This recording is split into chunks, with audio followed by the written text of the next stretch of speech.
أعوذ بالله من الشيطان الرجيم. بسم الله الرحمن الرحيم.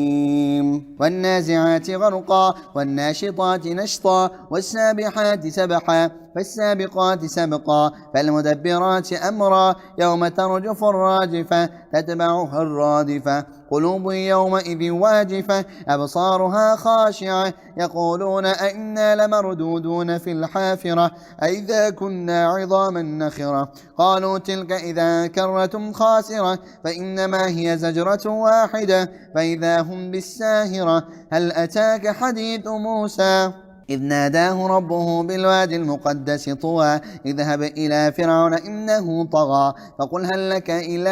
أن تزكى وأهديك إلى ربك فتخشى فأراه الآية الكبرى فكذب وعصى ثم أدبر يسعى فحشر فنادى فقال أنا ربكم الأعلى فأخذه الله نكال الآخرة والأولى إن في ذلك لعبرة لمن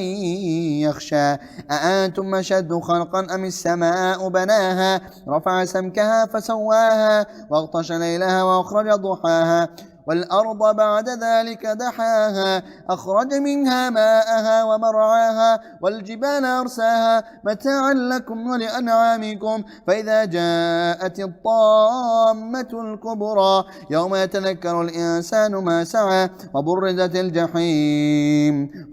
الجحيم لمن يرى فأما من طغى وآثر الحياة الدنيا فإن الجحيم هي المأوى وأما من خاف مقام ربه ونهى النفس عن الهوى فإن الجنة هي المأوى يسألونك عن الساعة أيان مرساها فيما أنت من ذكراها إلى ربك منتهاها إنما أنت منذر من يخشاها كأنهم يوم يرونها لم يلبثوا إلا عشية أو ضحاها.